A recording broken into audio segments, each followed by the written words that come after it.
I'm really grateful and thankful to the organizers, President Pakistan Cardiac Society, Secretary Dr. Bilal Saab, Go Red Women Council, and the rest of the organizers. Thank you. You have given me the opportunity to talk on a topic जिसे doctor Nusrat आरा ने बहुत अच्छी तरह introduce करा दिया, that is a risk for cardiovascular disease. Still, it is underappreciated in women. जी आप लोगों का क्या ख्याल है, Tahira? So, in the next 10 minutes, I quickly go through the scope of the problem, biological, social determinants. What are the gender differences? What are the risk factors? What are the importance of the preventive measures, lifestyle, and the things? So, this slide is very alarming. It highlights the heart diseases death rate according to CDC survey. Despite increases in awareness over the past decade, only half of the women recognize that heart disease is their #1 killer. Roughly more than 4 lakh deaths per year from cardiovascular disease occur as compared to men. And out of that, 1,76,000 deaths per year are from coronary artery disease. And that number is much higher than breast cancers. So, cardiovascular disease is the leading cause of death in women.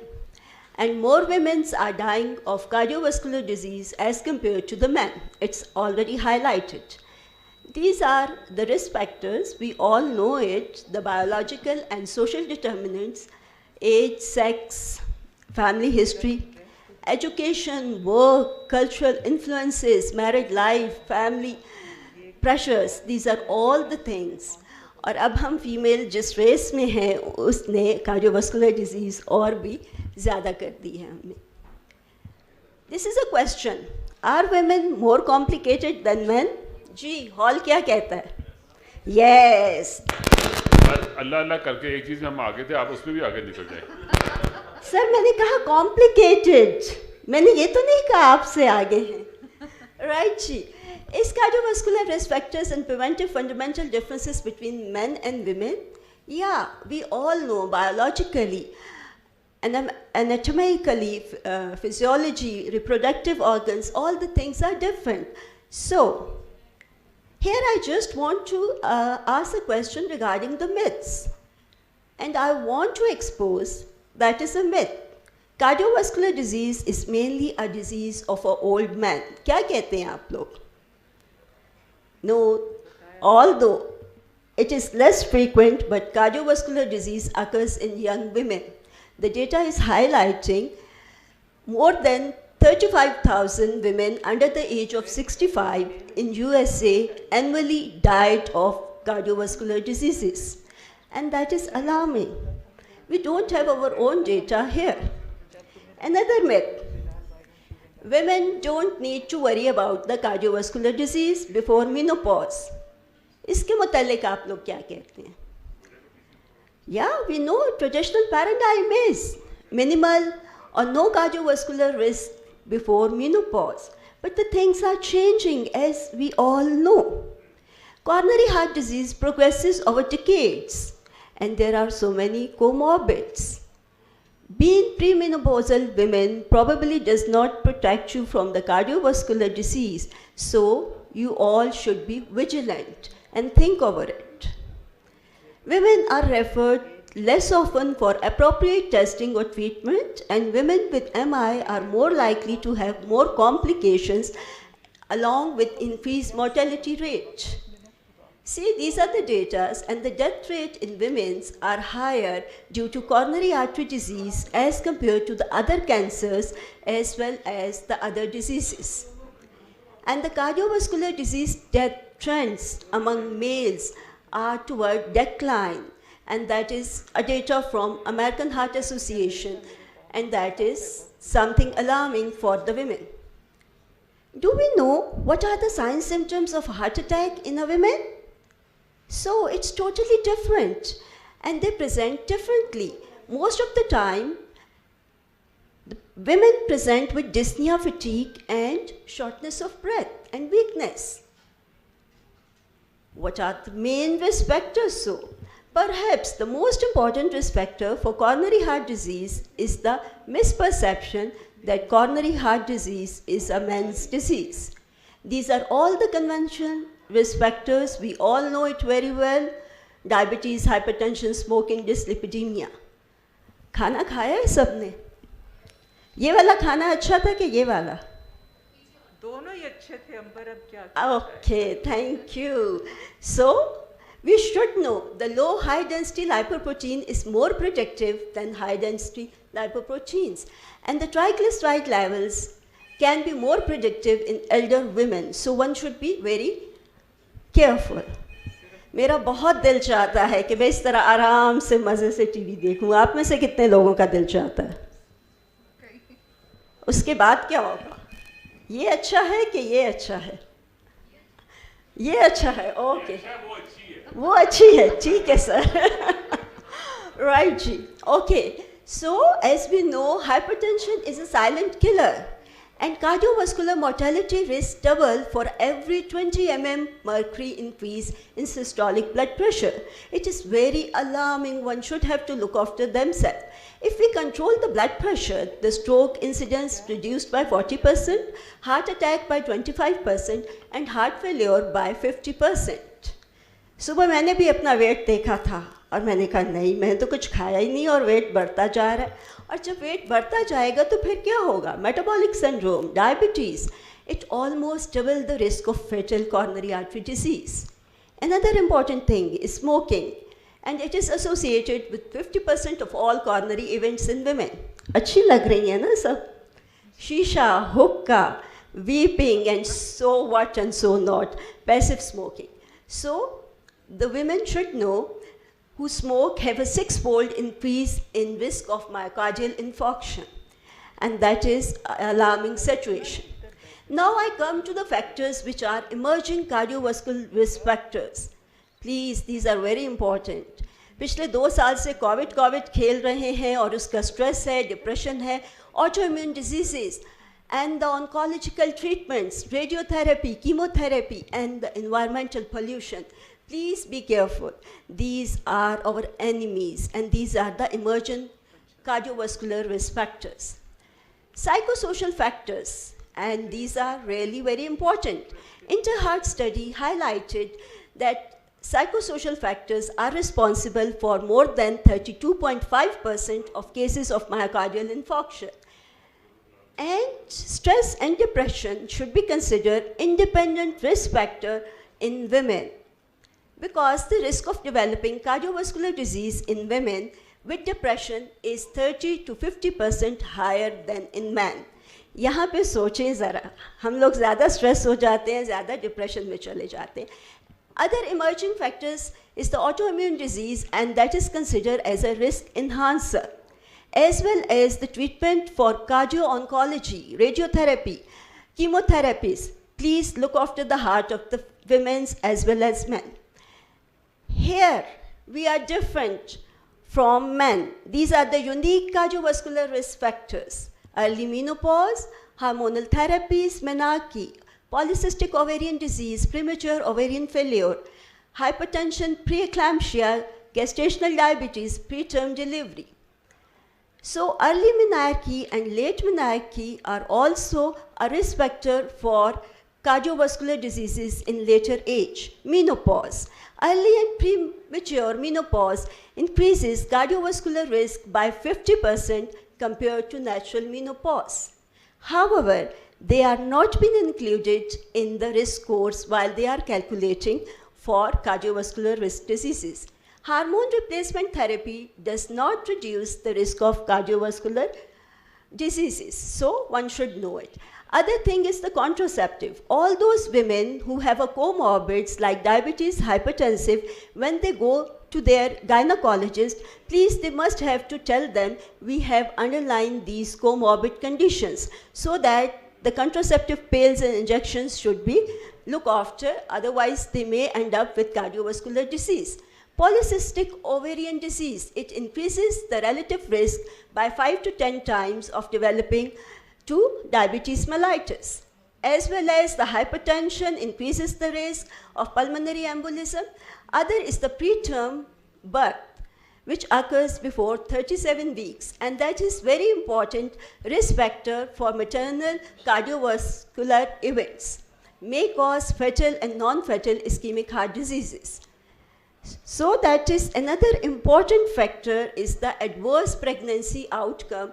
It is not rare, with approximately 30% of the women experience that thing and ends up with gestational hypertension in 3 to 14%, preeclampsia 2 to 5%, gestational diabetes in 5%.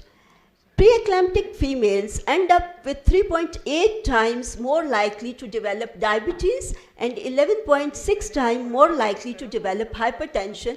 Therefore, they must require a proper treatment. Gestational diabetes, up to 70% develop within upcoming 5 years. Why we have discussed all these risk factors? Biological, social, the conventional risk factors, the risk factors which are having a unique characteristics, the risk factors which are upcoming, because all these risk factors has a multiplier effect. If we have a one risk factor, it doubles the risk of cardiovascular diseases. But if there are two risk factors, the risk increases to 4 times. 3 or more risk factors causes a risk more than 10-fold. So that's why it is important. We all must know what are the risk factors. And these are the primary prevention guidelines. We all should know it. They have turned them to patient-centered approaches. So we must educate our patients regarding the primary prevention. As we know, an ounce of prevention is a worth pound of a cure. In the end, what is important, and that is just doing right 4 things. Eating right, being physically active, no smoking, keeping a healthy weight. In this way, we can reduce our risk of heart diseases by 82%. Another important message, the young pregnant ladies must have a proper follow-up and they should be managed timely. Why? सोचा है किसी ने कभी? ये risk जो कि under determine हैं, ये खाली फीमेल्स के लिए इम्पॉर्टेंट नहीं है. जब हम यंग फीमेल्स को टाइमली ट्रीट करेंगे, स्पेशली मदर्स को ड्यूरिंग प्रेगनेंसी, तो वो हेल्थी होंगी. They are going to look after their homes, they are going to look after their families, their husbands, parents. तो अल्टीमेटली हम फीमेल्स का जब ख्याल रखेंगे तो मेल्स को हम कार्डियोवास्कुलर रिस्क से बचाएंगे और वो हार्ट डिजीज़ से बचेंगे. So it is a joint event. We must all work together to have a healthy family in the end. So thank you very much for the patient listening. Thanks a lot, Ji. Thank you, Professor Amber. Assalamu alaikum everyone. Before starting my topic, I would like to thank Pakistan Cardiac Society, GoRed and AFIC for giving me opportunity to have a talk on this important topic. So today my topic of discussion is high blood pressure may raise future kidney disease risk for pregnant women. The overview topic that I will be covering today includes introduction, types of hypertension seen during pregnancy, mechanism, screening and prevention. So more than 15% of women are affected by some form of pregnancy-related hypertension during their reproductive life, and these women are at high risk of developing chronic kidney disease. In this figure, lowermost black line represents women with no history of preeclampsia, whereas upper blue line represents women with history of preeclampsia. So this figure clearly shows that women with history of preeclampsia are at high risk of developing chronic kidney disease as compared to women with no history of preeclampsia. One study in Norway has shown that if women has history of preeclampsia in one pregnancy, relative risk of developing chronic kidney disease is 4.7. If there is history of preeclampsia in 2 pregnancies, relative risk of developing chronic kidney disease is 6.4. And if there is history of preeclampsia in greater than 2 pregnancies, risk reaches up to 15.5. So with recurrent preeclampsia, risk of developing chronic kidney disease further rises. So what are the types of hypertension seen during pregnancy? One is chronic hypertension, means high blood pressure that is present before pregnancy or before 28th week of gestation. Another is preeclampsia, that is new onset hypertension after 20th week of gestation, along with proteinuria of greater than 300 milligram per 24 hours. Then there is severe preeclampsia, meaning high BP of greater than 160 by 100 millimeter of Hg, complicated by thrombocytopenia, impaired liver or kidney function tests, new onset pulmonary edema, new onset cerebral or visual symptoms. And there is another term called as early or late preeclampsia. Early preeclampsia means preeclampsia that occurs before 34th week of gestation. Another form of hypertension is gestational hypertension, meaning high BP of greater than 140 by 90 millimeter of Hg after 20th week of gestation, but with no proteinuria or no other sign or symptoms of preeclampsia. So among these forms of hypertension, relative risk of developing chronic kidney disease is higher with preeclampsia as compared to gestational hypertension.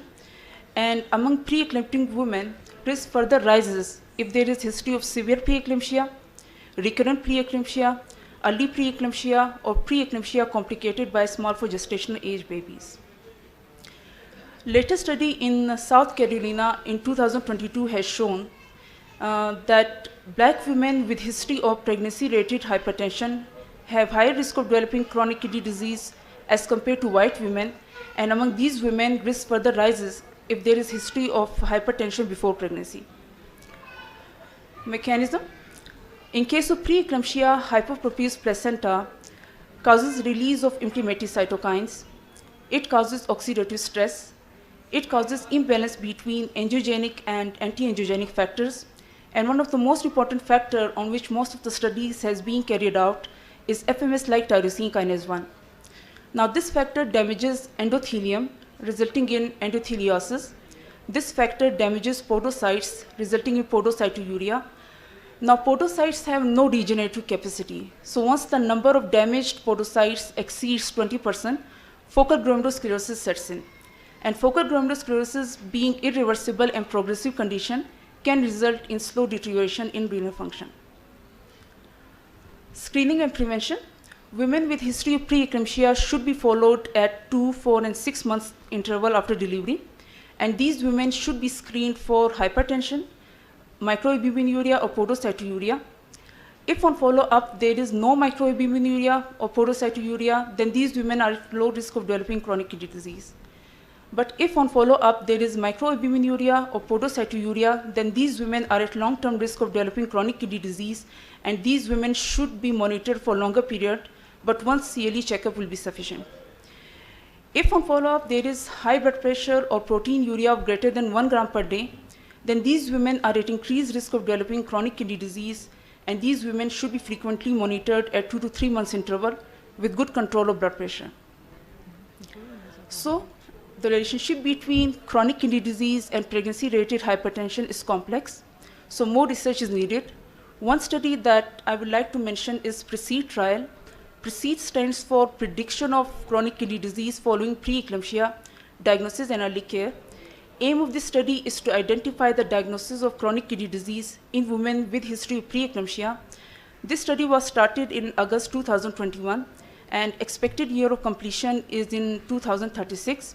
So preeclampsia, contrary to popular belief that it ends with delivery of baby or termination of pregnancy, is no longer correct. It is a risk factor not only for chronic kidney disease, but also for stroke, and these women needs to be followed up in order to prevent development of these deadly conditions. With this, I would like to end my presentation. Thank you so much. Heart failure is an increasing problem for the aging population, especially among the women. Based on the recent USA statistics, the prevalence of heart failure among the older women more than 75 years is 10.9, than in men of the same age group, that is 9.8. So the etiology of heart failure in women influences both the selection and outcome of the treatment in regard to the morbidity and mortality.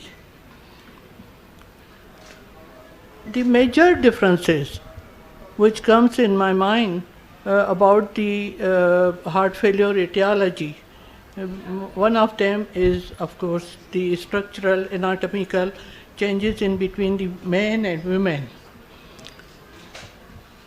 Women typically have smaller heart and blood vessels than the men do. Because of this, heart diseases can present and progress differently in men and women both. These risk factors were highlighted by Dr. Amber Ashraf, but when we come to the age and the comorbidities, it is more common in men. And in women, BMI, atrial fibrillation, and lifestyle factors are more common in women, which can, as well as hormonal influences, heart failure phenotype, and renal failure sometimes. These are the common factors which can give rise to the women more heart failure. Coming back towards the Framingham heart study, if we look into the back, into last century, I was a part of that study, rather heart, inter-heart study. It shows that independent in age, below the age group of 40 years, it was independent heart failure incidence, which was 1 in 5 for those who were less than the 40 years old. In the same cohort, at the age of 40, lifetime risk of heart failure without myocardial infarction was 1 in 9 in men and 1 in 6 for women. At that time, it was low. Over the past 20 years, with research work in this, mainly it was found that white cohort women, incidence of heart failure was rising faster in women than men. It comes to 9% with 6% in men. So that is the significant rise of heart failure in women than men. Apart from the age group, most common reasons are hormonal dysfunction, especially estrogen. Estrogen affects collagen synthesis and this degradation inhibits the renin-angiotensin system, and loss of its protective mechanism may render the heart of post-menopausal women more vulnerable. Other gender differences in underlying mechanism identified, which were calcium handling, nitrous oxide system, and natriuretic peptides. As Dr. Amber Ashraf said, polycystic ovary syndrome and menopause are typical disease which are closely related to the hormonal changes. In several epidemiological studies were conducted which highlighted the difference in the incidence of heart failure and its consequences. It was found that in 1 year survival rate in especially heart failure study, men were more sufferers than the women, 43% incidence than the women, which was 36%. Left ventricular dysfunction, which was found in SOLVE study registry. In that study, 22% women were having more left ventricular dysfunction associated with the mortality rate than the men. In hypertensive patients, it was found that there was 3-fold increase in women leading to the heart failure than the men, in whom 2-fold presence, 39% heart failure was present. Myocardial infarction, of course, the incidence was increased in the men, 34 with 13% in women. Diabetes mellitus, although it was later on found that the incidence of diabetes created heart failure was almost same, but those studies told that in women diabetes was the main reason for the mostly reason for the heart failure. Coming back towards the hypertension, as one of our speaker told that women are suffering more from the hypertension and related heart failure. That is the reason for the ejection fraction preserved heart failure in women, which is more common.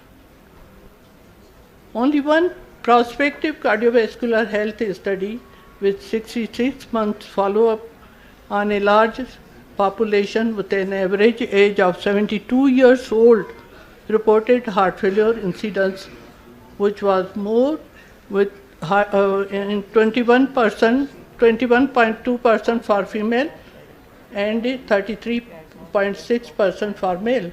That was the only study in which hypertension associated with the heart failure was more in males than the female. But another study, which is more recent, shows that 10 millimeters of the reduction in systolic blood pressure can reduce the incidence of congestive heart failure by 50% in women at the high risk of hypertension, which is associated with the heart failure. So that is the maximum reduction with 10 millimeters of mercury reduction, which can bring the risk of mortality and heart failure down. So the role of early detection is important. Among these studies, it was found that there was significantly higher association between women, gender and hypertension. We can see that in female there is a higher risk for the heart failure. It was supported by two other studies, Martinez and Hellerman's study. Both reported that a difference in heart failure and preserved LV dysfunction was 60-29% between women and men. So preserved heart failure was more common in the women than men due to hypertension. Another study suggested the correlation of the LV function and non-ischemic etiologies in both gender. If we are talking about the ischemic heart disease leading to the heart failure, definitely men are more sufferer, but in women, non-ischemic etiologies were more common in the women. So significant correlation was found in women gender and preserved LV function was more common in women. Male gender has a significantly higher correlation with coronary artery disease and ischemic etiology as discussed earlier. Regarding diabetes with heart failure, the gender differences, the results were almost similar between male and women.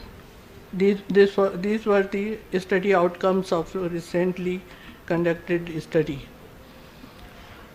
If we are talking about the cardiac troponin difference, marked variation in the cardiac troponin concentration have been detected between the women and men, with higher values commonly found in men because of the increased coronary artery disease. Coming back towards the pro-BNP in both sexes. The association between the anti-pro-BNP and heart failure was stronger in men than women. This was the first study which disclosed that. But before that, most studies which found that at the baseline, anti-pro-BNP level were lower in males than women. So these are the additional risk factors. Even in health, in a normal man and woman, they tend to exhibit higher level of the natriuretic peptides and galectin 3 and lower level of the cardiac troponin and cardiac stress marker, soluble ST2. These can provide a reliable explanation of these differences which highlight the body composition, fat distribution, and postmenopausal status. So that is the reason that these are more in women and can lead to the, because of the fat distribution and body composition, they may have later on more risk factors like hypertension, diabetes, and the patient may have heart failure. If we are talking about the drugs used in the heart failure, there was no significant difference in the usage of angiotensin converting enzymes, the ACE inhibitors, angiotensin receptor blockers, anti-aldosterone drugs, diuretic, beta blockers, nitrates, and statins in both groups. But the difference was in between men and women for taking aspirin and clopidogrel, which was more in men. In this regard, a study was conducted in the Dow University of Health and Sciences in 2017, and which highlighted that the use of aspirin was comparatively more in male than the women. 334 with 218 in women, and clopi was less used in female than the men. The conclusion of that study was there was a greater bias in the use of anti-failure pharmacotherapy due to the socio-cultural reasons and economical conditions of the women in comparison to men.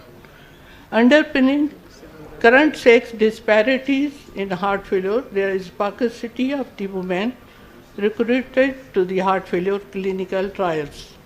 25% of the cohorts, and thus treatment guidelines are predominantly based on male-derived data.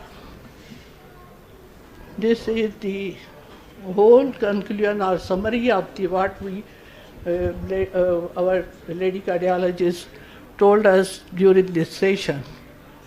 Increased age at the diagnosis, decreased hospitalization rate, increased hospital stay during the heart failure, increased ejection fraction preserved heart failure, decreased quality of life, and better prognosis for all cause death, CV death and heart failure hospitalization. So these were overall the summary which we talked about during this session. Thank you so much.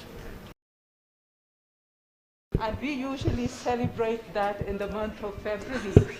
And this picture of mine is this February. I'm giving a talk to one of the group of ladies. So see, I'm all red, and they had put some red balloons over that. So next is, today is 10th of September, and as you know that World Heart Day is celebrated all over the world in September. Just because heart disease is #1 killer, and people thought that we must have some tools to deal with it. So by now, I think if not all, some people have some idea about risk factors and how to tackle them. But there's one big segment of society, that is the women that have been, is okay. So, so women have been ignored because of two reasons. There were certain myths. #1, that heart disease occurs in women only after menopause. And younger women, if had symptoms like that, was dismissed as a case of broken and a bereaved heart. So now people have learned that if not all, in most cases, this bereaved heart was a diseased heart to begin with. And the second myth was, please, ye sure hai bahut. And the second myth was that breast cancer is #1 killer in women. That is not true anymore. And look at this, I put it in red. Unfortunately, the simple fact of being a woman increases the risk of heart disease and stroke. So it claims that lives of 1 in 3, that is 1/3 of all mothers, sisters, and friends will be gone. So it continues to be a big problem for women. So that is why in year 2004, American Heart Association noticed that every year 500,000 women were dying of ischemic heart. And the tragedy was that both the treating physician as well as the patients were unaware of that. So mainly the reasons were gender bias, poverty, inequity, and that led to this problem. So they thought that they needed an appropriate tool to deal with this menace. So they came up with this Go Red for Women, which is a passionate, emotional, and social initiative designed to empower women to take care of their own heart and makes them aware of their personal risks of developing the heart and gives them the tool they need to lead a healthy life.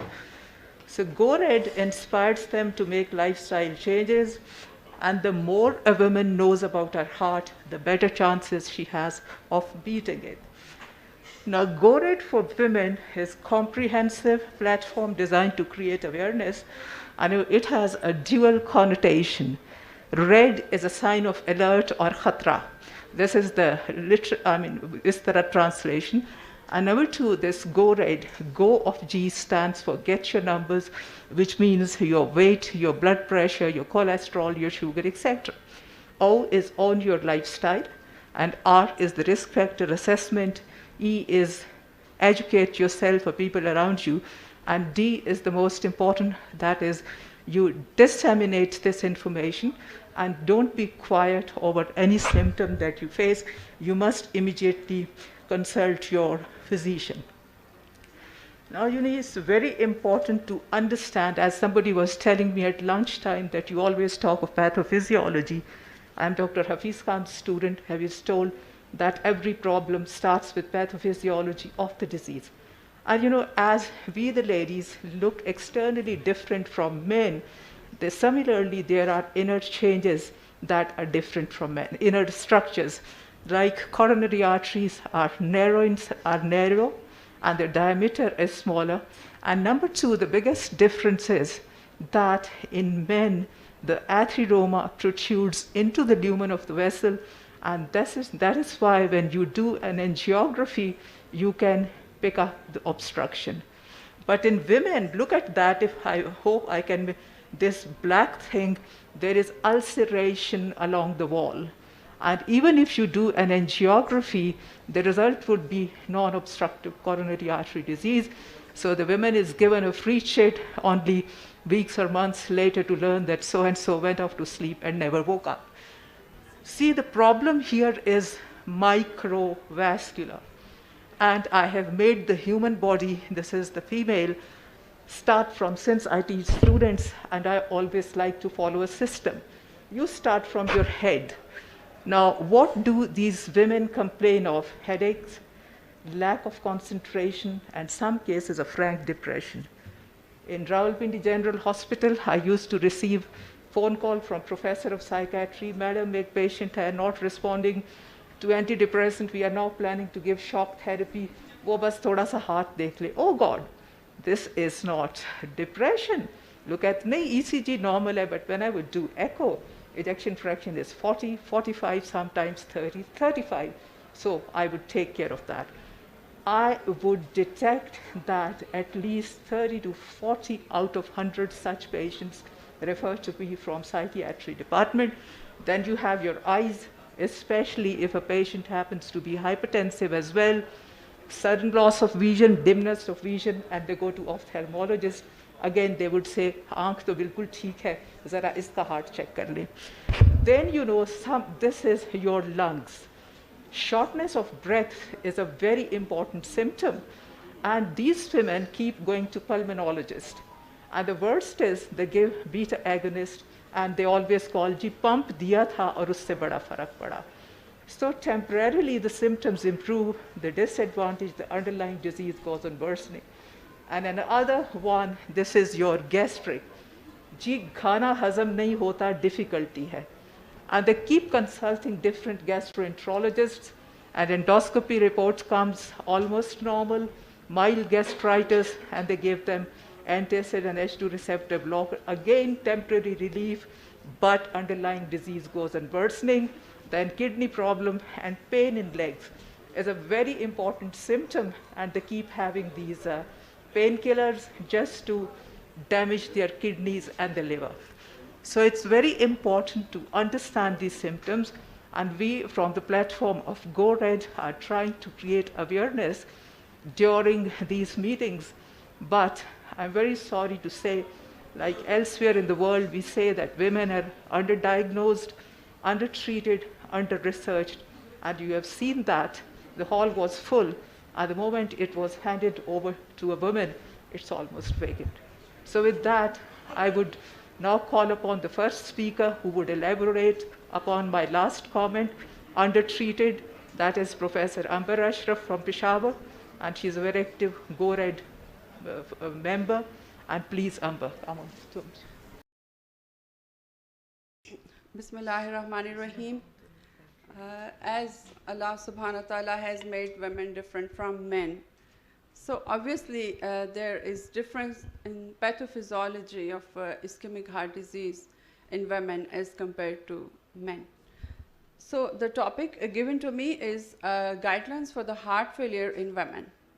So how we define heart failure, that is a complex clinical syndrome with symptoms and signs that result from any structural or functional impairment of ventricular filling or ejection of blood. So previously, as Ma'am Nusrat and Ma'am Amber has delineated it beautifully, the differences, again, I highlight these differences of women with heart failure as compared to men, that women tend to develop congestive heart failure at an older age than men. And women tend to develop diastolic heart failure with a more normal ejection fraction than men. That is, they develop diastolic heart failure more than men. You were the chairperson. And then, as delineated previously, depression is frequently associated with heart failure and is more common in women than men. And this point has been elaborated by Ma'am Amber, that is very in detail. Again, peripartum cardiomyopathy. This is a cause of heart failure unique to women. And this peripartum cardiomyopathy occurs without an identifiable cause. Although the signs and symptoms of heart failure are the same among men and women, but women tend to have more symptoms such as shortness of breath and more difficulty in exercising than men. And in general, women survive longer than men with heart failure. So what causes are unique of heart failure in women? The topmost cause is hypertension. Hypertension is, it raises the risk of heart failure 2 to 3 times more in women as compared to men. And second comes the valvular heart disease. In our social setup, women tend to have more rheumatic heart disease, especially mitral stenosis and mitral regurgitation. And they come very late to the hospital. So mostly the women, they have heart failure when they present to the hospital. And then comes the diabetes mellitus. It does not cause heart failure directly, but it promotes coronary artery disease and hypertension, especially in women. Ischemic cardiomyopathy, it is less in women as compared to men. But certain forms of chemotherapy, for example, anthracyclines, that is doxorubicin, in women who are treated for breast cancer. And then again, peripartum cardiomyopathy, obviously in women. And then comes obesity. That is, obese women can have up to 50% greater risk of heart failure than men with a normal weight. And then severe lung disease leading to copper-pulmonale. Now we come to the management of the heart failure. According to the guidelines in 2022, stages of the heart failure has been redefined. That is, stage A is the patients for heart failure but without symptoms, and they are at risk of heart failure. And stage B is called as pre-heart failure. That is, no symptoms or signs of heart failure and have evidence of one of the following, that is structural heart disease, valvular heart disease, and then evidence of increasing filling pressure by invasive and non-invasive methods, and patients with risk factors like increased levels of BNP. And then comes stage C, that is symptomatic heart failure. This is with structural heart disease with current or previous symptoms of heart failure, and then stage D, that is advanced heart failure, with marked heart failure symptoms that interfere with daily life and with recurrent hospitalizations despite attempts to guideline-directed medical therapy. And this is the new classification of the heart failure, that is heart failure with reduced ejection fraction, with EF less than or equal to 40%, and then heart failure with mildly reduced ejection fraction, with ejection fraction 41 to 49%, and then heart failure with preserved ejection fraction, that is more than 50%. And when we treat these patients, we again reclassify them after serial assessments. That is, heart failure with reduced ejection fraction can progress into heart failure with reduced, again, less than 40%, or it can improve more than 40%. And then mildly reduced, that again go into less than 40%, or with mildly reduced, it may remain into mildly reduced, or it can improve. And heart failure with preserved ejection fraction, that may remain into heart failure with preserved ejection fraction, or it can progress to with mildly reduced or with reduced ejection fraction. And this is the brief algorithm to diagnose the heart failure or suspected heart failure, like biomarkers and transthoracic echocardiography. And guideline-directed medical therapy includes 4 medication classes. That is renin-angiotensin system inhibition, with angiotensin receptor neprilysin inhibitors, that is ARNI, angiotensin converting enzyme inhibitors, or angiotensin 2 receptor blockers alone. Second is beta blockers, third is mineralocorticoid receptor antagonists, and the new group is sodium glucose cotransporter 2 inhibitors. That is added in heart failure therapy now. And these are the recommendations of sodium glucose cotransporter 2 inhibitors in heart failure. In stage A, that is at risk of heart failure, the recommendation is class 1, to prevent heart failure hospitalizations in patients with type 2 diabetes who have cardiovascular disease are at high risk for cardiovascular disease. So this is class 1 recommendation now. And in stage C, that is symptomatic heart failure, again with reduced ejection fraction, again it is class 1 recommendation to reduce heart failure hospitalization and cardiovascular mortality in patients with symptomatic chronic heart failure with reduced ejection fraction. And please note, this is regardless of the presence of type 2 diabetes mellitus. So this is now recommended as class 1. And heart failure with preserved ejection fraction, it is recommended as class 2A to reduce heart failure hospitalizations and cardiovascular mortality in patients with heart failure with preserved ejection fraction, and again in heart failure with mildly reduced ejection fraction.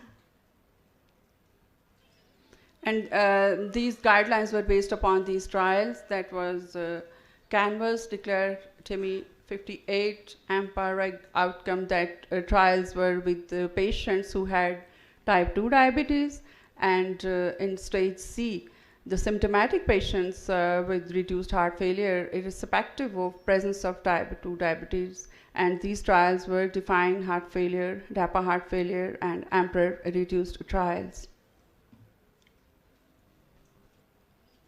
And this is the algorithm that is heart failure with reduced ejection fraction that is less than 40%.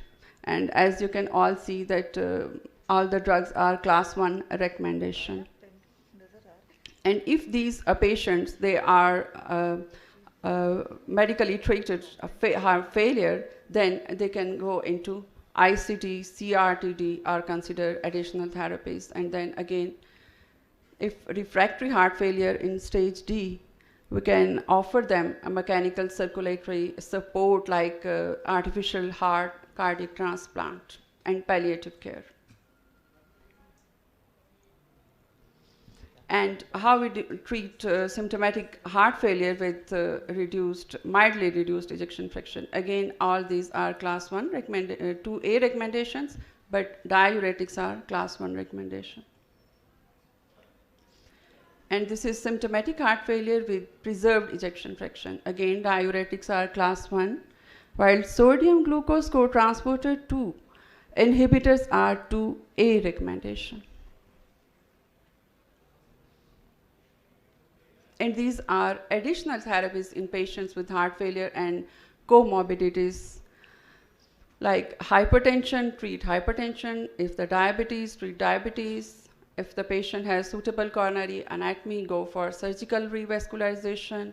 If there is patients with heart failure and valvular heart disease or cancer therapy, then multidisciplinary management should be done. And if the patients have heart failure and atrial fibrillation, then go for anticoagulation therapy too. And then if the patients with heart failure have iron deficiency, iron replacement therapy should be given with atrial fibrillation and ejection fraction less than 50%, then go for AV nodal ablation and CRT implantation. Patients with heart failure and symptoms attributable to atrial fibrillation, then go for atrial fibrillation ablation. And then obstructive sleep apnea syndrome, go for CPAP. And in asymptomatic patients with cancer therapy-related cardiomyopathy, then ARBs, ACE inhibitors, and beta blocker, that is medical therapy. So due to their unique pathophysiology and etiology differences in cardiovascular physiology and neurohormonal mechanisms and metabolism, women need to be more appropriately presented in research studies. Females on average constitute less than 25% of the enrolled patients. And guideline-directed medical therapy show no differences in overall recommendations for standard medical therapy between men and women. The main contraindications for using ACE inhibitors, ARBs, and neprilysin inhibitors in females is pregnancy due to the risk of birth defects associated with these drug classes. Multiple studies evaluate the role of beta blockers in patients with heart failure that shows beneficial results for survival and heart failure hospitalization in women. And like these mineralocorticoid receptor antagonists are also beneficial in men as shown in RAILS and ABSCSS studies. And in AHIFT study, the combination drug hydralazine and isosorbate was shown to improve survival in both men and women. CRT in studies with female representation, there was evidence of a few deaths or hospitalization in women with CRT. And ICD therapy can prevent death and is recommended in women as in men. Mechanical circulatory devices that are used as a breast transplant they can be used as a destination therapy for both male and female patients. Heart transplant is associated with similar survival rates in both men and women. So my last slide is that the key point is heart failure is an important cause of morbidity and mortality in women, and women tend to develop heart failure at a later age than men. Heart failure with preserved ejection fraction is more common in women than in men and accounts for at least half the cases of heart failure in men. But overall recommendations for guideline-directed medical therapy show no difference in treatment approaches between men and women. However, men women are generally underrepresented in clinical trials for heart failure. And further studies are needed to shed light on the different mechanisms, causes, and targeted therapies for heart failure in women. Thank you very much. We usually celebrate that in the month of February. And this picture of mine is this February. I'm giving a talk to one of the group of ladies. So see, I'm all red, and they had put some red balloons over that. So next is, today is 10th of September, and as you know that World Heart Day is celebrated all over the world in September. Just because heart disease is #1 killer, and people thought that we must have some tools to deal with it. So by now, I think if not all, some people have some idea about risk factors and how to tackle them. But there's one big segment of society, that is the women that have been, is okay. So, so women have been ignored because of two reasons. There were certain myths. #1, that heart disease occurs in women only after menopause. And younger women, if had symptoms like that, was dismissed as a case of broken and a bereaved heart. So now people have learned that if not all, in most cases, this bereaved heart was a diseased heart to begin with. And the second myth was, please, ye sure hai bahut. And the second myth was that breast cancer is #1 killer in women. That is not true anymore. And look at this, I put it in red. Unfortunately, the simple fact of being a woman increases the risk of heart disease and stroke. So it claims that lives of 1 in 3, that is 1/3 of all mothers, sisters, and friends will be gone. So it continues to be a big problem for women. So that is why in year 2004, American Heart Association noticed that every year 500,000 women were dying of ischemic heart. And the tragedy was that both the treating physician as well as the patients were unaware of that. So mainly the reasons were gender bias, poverty, inequity, and that led to this problem. So they thought that they needed an appropriate tool to deal with this menace. So they came up with this Go Red for Women, which is a passionate, emotional, and social initiative designed to empower women to take care of their own heart and makes them aware of their personal risks of developing the heart and gives them the tool they need to lead a healthy life. So Go Red inspires them to make lifestyle changes, and the more a woman knows about her heart, the better chances she has of beating it. Now, Go Red for Women is a comprehensive platform designed to create awareness, and it has a dual connotation. Red is a sign of alert or khatra. This is the Istara translation. And #2, this Go Red, Go of G stands for get your numbers, which means your weight, your blood pressure, your cholesterol, your sugar, etc. O is own your lifestyle, and R is the risk factor assessment. E is educate yourself or people around you, and D is the most important, that is you disseminate this information and don't be quiet over any symptom that you face. You must immediately consult your physician. Now, it's very important to understand, as somebody was telling me at lunchtime, that you always talk of pathophysiology. I'm Dr. Hafiz Khan's student. He was told that every problem starts with pathophysiology of the disease. And as we, the ladies, look externally different from men, similarly, there are inner changes that are different from men, inner structures. Like coronary arteries are narrow, and their diameter is smaller. And #2, the biggest difference is that in men, the atheroma protrudes into the lumen of the vessel, and that is why when you do an angiography, you can pick up the obstruction. But in women, look at that, I hope I can, this black thing, there is ulceration along the wall. And even if you do an angiography, the result would be non-obstructive coronary artery disease. So the woman is given a free sheet only weeks or months later to learn that so-and-so went off to sleep and never woke up. See, the problem here is microvascular. And I have made the human body, this is the female, start from, since I teach students, and I always like to follow a system. You start from your head. Now, what do these women complain of? Headaches, lack of concentration, and some cases of frank depression. In Rawalpindi General Hospital, I used to receive phone call from professor of psychiatry, madam, एक patient है not responding to antidepressant, we are now planning to give shock therapy, वो बस थोड़ा सा हाथ देख ले. Oh God, this is not depression.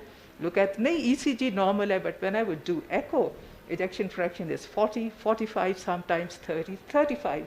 So I would take care of that. I would detect that at least 30 to 40 out of 100 such patients refer to me from psychiatry department. Then you have your eyes, especially if a patient happens to be hypertensive as well, sudden loss of vision, dimness of vision, and they go to ophthalmologist. Again, they would say, aankh to bilkul theek hai, zara iska heart check kar le. Then you know, this is your lungs. Shortness of breath is a very important symptom, and these women keep going to pulmonologist. And the worst is they give beta agonist, and they always call, ji pump diya tha aur usse bada farak pada. So temporarily the symptoms improve, the disadvantage, the underlying disease goes on worsening. And another one, this is your gastric. Ji khana hazam nahi hota, difficulty hai. And they keep consulting different gastroenterologists, and endoscopy reports comes almost normal, mild gastritis, and they give them antacid and H2 receptor blocker. Again, temporary relief, but underlying disease goes on worsening. Then kidney problem and pain in legs is a very important symptom, and they keep having these painkillers just to damage their kidneys and the liver. So it's very important to understand these symptoms, and we from the platform of Go Red are trying to create awareness during these meetings. But I'm very sorry to say, like elsewhere in the world, we say that women are underdiagnosed, undertreated, under-researched, and you have seen that. The hall was full. At the moment it was handed over to a woman, it's almost vacant. So with that, I would now call upon the first speaker who would elaborate upon my last comment, undertreated. That is Professor Amber Ashraf from Peshawar, and she's a very active Go Red member. And please, Amber, come on. The panelists to have a discussion. Dr. Nusrat Ara is going to ask some questions. Yeah, thank you so much. We have the Honorable General Secretary and the convener of the conference, Brigadier Nadir, but you know, I believe in ladies first. This is what the religion also demands. So I would like Khalida Soomro for her views, and she's Khalida, please. Just 2 minutes if you want to say something. मैं पहले एक चीज़ थोड़ी सी बोलूँ मैं? बोल लो, अगर वो permit करती है जी. हाँ, बोले. मैं पहली दफ़ा किसी को इतने प्यार से क्लोपीडोग्रिल को क्लोपी कहते हुए सुना है. खालिदा ने कहा. दोस्त होगी ना भाई, जो दोस्त हो तो उसको फिर निकनेम कोई आपका पुराना यार नहीं होता था, क्लोपी आ जाना. मैडम ज़ाहिरा वहाँ पे इंटरवेंशन के साइड पे वो थी, और Zahira क्लोपीडोग्रिल actually became a good friend for cardiologists and came in. Just 3-4 things. Karachi से एक बड़ा फेमस शख्स आया था, उमर शरीफ, एंड वो हमेशा कहता था कि चार मर्द मरते हैं तो फिर एक औरत मरती है. आप कब्रिस्तान जाके देखें, और अगर आप किसी भी कार्डियोलॉजी के सेटअप में जाके देखें तो 4 मर्दों के बेड होंगे तो एक औरत का बेड होगा. So that shows a lot of things, the way these ladies actually present. And I presume you may agree with it, that the ladies are emotional. And men of course are, but now the entity of the broken heart syndrome is gradually coming up. So they have that thing coming in. I think the ladies have a factor which can be called the Z factor, or the X factor, whatever you may like to call it. And it is basically the emotional stresses that they have to go through because of the family and because of other women trying to do something else to the husband over there, etc. And then again, a woman causing problems to the woman again. Dr. Bilal has to be nasty everywhere. So, I thought that the thing has become too serious a discussion now. We have to take it at a lighter side and things. And I'm sure that General Soomro, you, General Nadir, Haroon Saab, and we will all get together and establish a group called the Heart Failure of Men. They have a heart failure for women brought about by pregnancy. We'll have a heart failure for men brought about by women. And that will create something more exciting for all of us. That, you know, things है. और जब ये कहती है ना कि औरतों के दिल छोटे होते हैं, तो ये actually smaller hearts in many ways. कि वो देखो ना, हमारा इतना बड़ा दिल है, 4 औरतें भी समा सकती हैं अंदर. साइज के लिहाज से ये कहती है कि नहीं, एक ही मर्द, उसी से सारे रगड़े लेने हैं. हम कहते हैं अब तो बांट बूट की हर एक को रगड़ लेंगे. डॉक्टर बिलाल, अब आप कहती हैं, आप कहती हैं कि नहीं.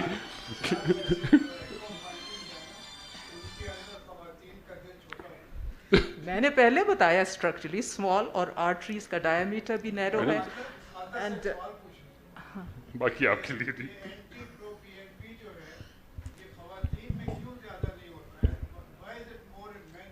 सर दिल जो छोटा होता है निकलता ही कुछ नहीं बाहर.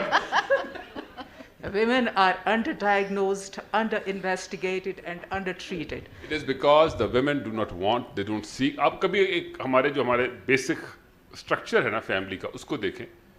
वो जो माँ है ना बेचारी, वो कहती है नहीं मैं खाता है पुत्र तू खा ले. वो भाई बेशक बहन उम्र में बड़ी भी है, वो फिर भाई को दर्जा आगे दे देती है.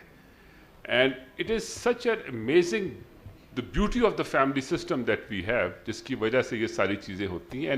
And rest assured that this is not just in our part of the world. This holds true for every territory of the region. Whether you go to the western part of the world, over there they also have those kind of a value system. The women over there who are the mothers, they are the mother at the end of the day. जैसे आपने कहा ना कि the first person to look after is the mother. So they are the mothers. So they do all of those things. But having said everything, have you noticed that the cause of the women go red is actually being held, apart from a few ladies, more by men? That we feel that the women are not being treated properly enough, and the women वो आपस में लड़ के मर जाती हैं. go red का भी चक्कर है ही है.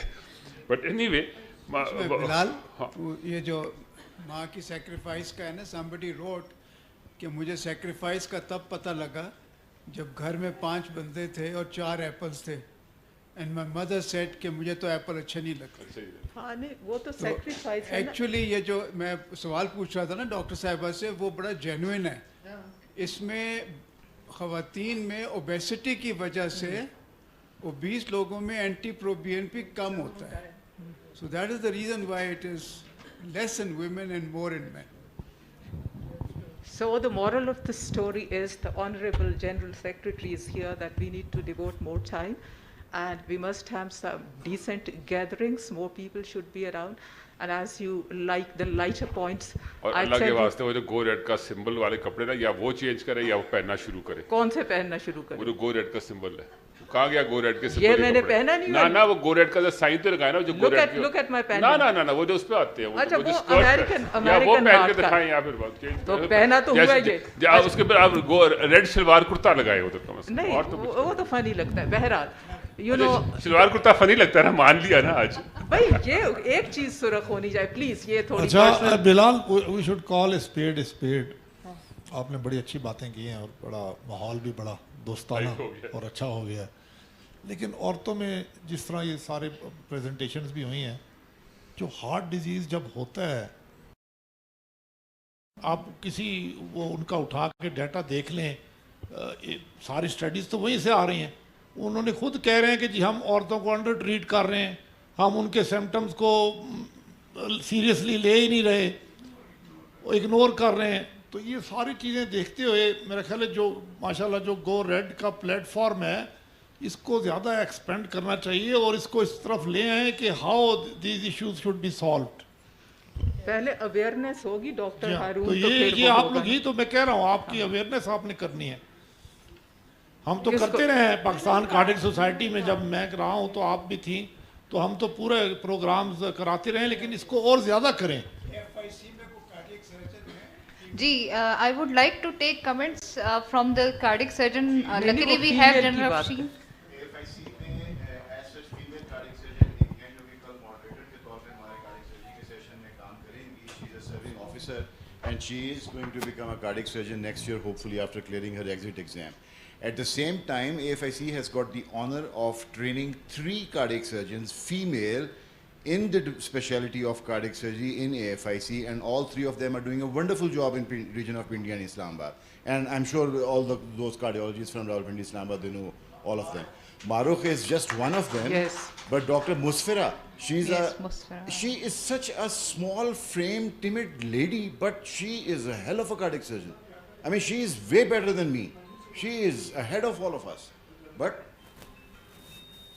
under-recognized, sir, still. No. She's not under-recognized. It's just exposure that उसका exposure नहीं है. वो सारा दिन patient के सराहने बैठी रहती है. वो सारा दिन theater में होती है. वो सारा दिन clinic में. तो encourage करना. मसला जो है ना, देखें अगर आप नहीं आपकी बात सही है, लेकिन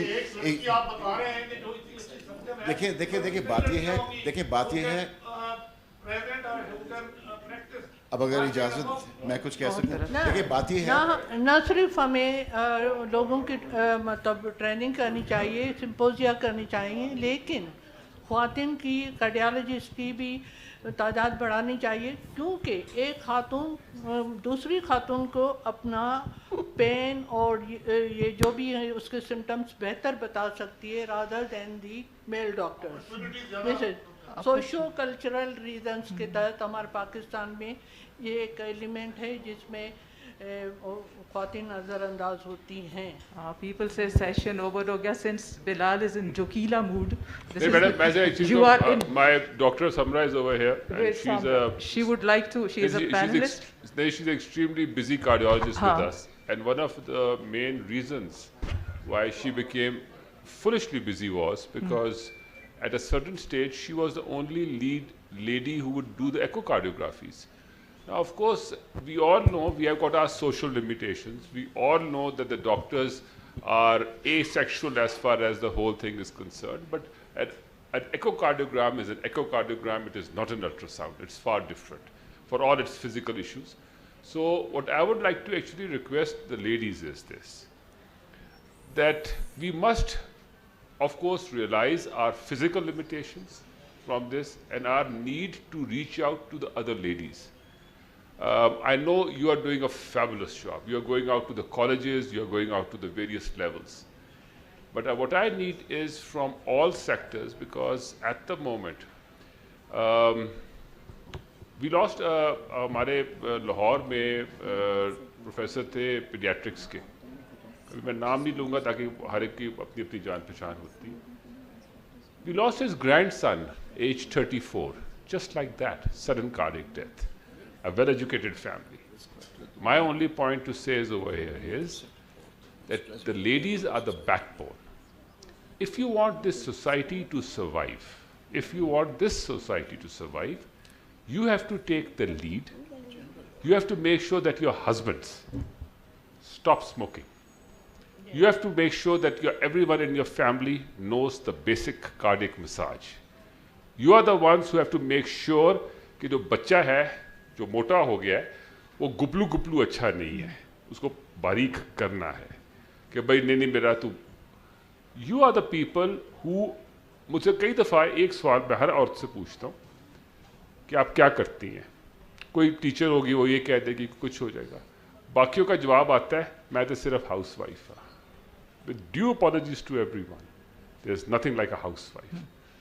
वो माँ होती है, सबसे बड़ा काम. You are the homemakers, you are the families. ये अंग्रेज़ों ने आप लोगों को एक लफ्ज़ दे दिया है और इसका बहुत माजरत के साथ औरतों से मैं कई दफ़ा इस बात पे लोगों से जूतियाँ भी खा चुका हूँ, पर आवाज़ नहीं आता कहने से कि मेरे पास इसका जो नियरेस्ट एग्ज़ाम्पल है, जब आप लोग हाउस वाइफ कहते हैं ना, तो वो एक और चीज़ है जो घरों के अंदर बांधा हुआ होता है. इसको खोलना मत, किसी पे पड़ जाएगा। यू आर नॉट, इसलिए खुदा के लिए अपने आप को और अपनी सोसाइटी में जहाँ जाके पढ़ाएं उनको इतना ज़रूर के you are the homemakers. और अगर आप अपने आप को एज होम मेकर्स की तरफ से लेके चलोगे आगे, तो आप अपने ख़ानदानों को आगे लेके जाओगे, और तब आपके ये जो सारे इश्यूज़ हैं तब ठीक होंगे। And that I say close the session and we move on to the next one because he is going to kill me otherwise. मेरा सर मेरा लास्ट एक सर गोरेट का एक्चुअली जो फोकस है वो फीमेल पेशेंट्स पे, whether they are treated by males और whether they are treated by the female physicians. हमारी एशियन वुमेंस आर डिफरेंट। हमारे पास कोई वैलिडेटेड स्कोर ही नहीं है कि हम प्रिडिक्ट कर सकें कॉर्निया, क्योंकि प्रिवेंशन इज़ अ टूल।